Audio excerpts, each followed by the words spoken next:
yeah, I guess what I'm saying is when it comes to the whole like touching and being like physical with a person, that to me, I just don't put it into like a job description. Now we do know, we've talked about this, where the data from a lot of these dating apps are showcasing that 80% of the men are not getting anything, and 20% of the men are getting 80% of the women on these dating apps.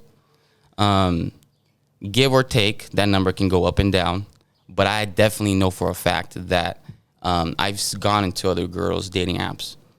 They have matches beyond beliefs, like so many matches you can't even get around to them. And then on top of that, so they basically, the average girl, and when I mean average, I mean she's not even a dime. We're talking 5 or 6 or 7 on 10 scale. These girls have so many matches, they will literally sit there, pick 1 or 2 or 3 that are the top out of those a dozen that came in that day, and then chat with one of those guys later on and go out with that guy.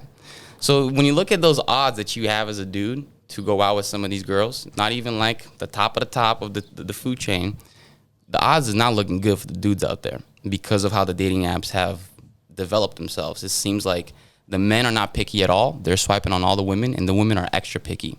So women tend to swipe on 20% out of the men, and the men are swiping on like almost 100% of the women. Right, left. Yeah, I mean...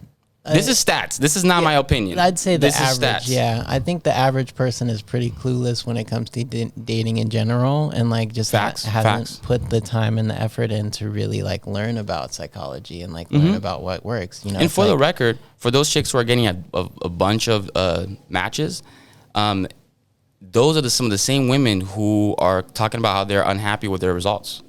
Word. And so it's almost like it's not even playing out for them because... On the flip side of that, there's plenty of women who are on dating apps who don't, you know, like are not finding a ton of matches of people that they want to date.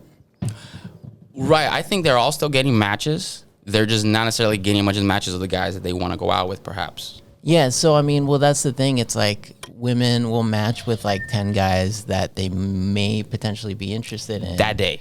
You know.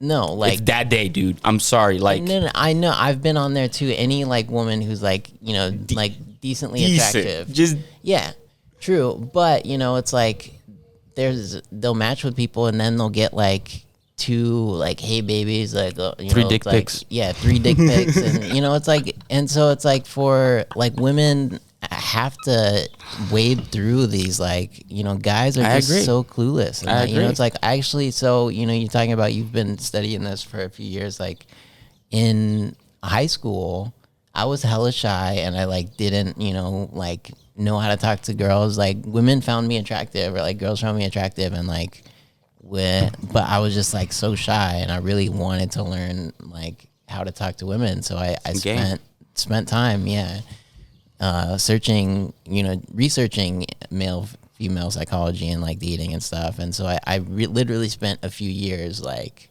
learning about it. And then, you know, in college, like going and meeting people and like figuring out how to like meet people, talk to people, and like date essentially.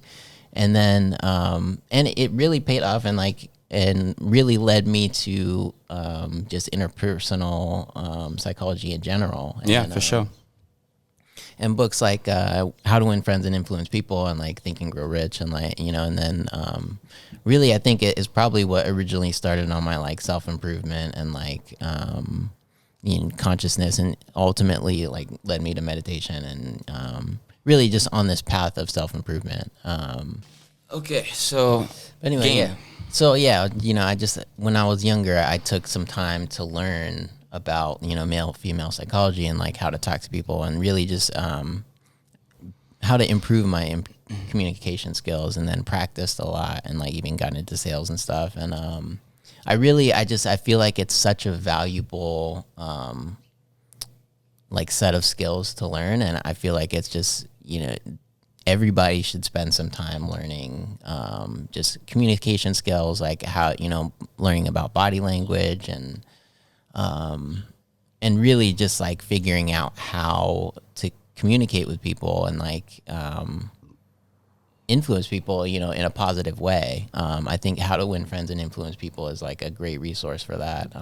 And yeah, I feel like it pays off and will pay off, in dating and, interpersonal relations and just so many ways.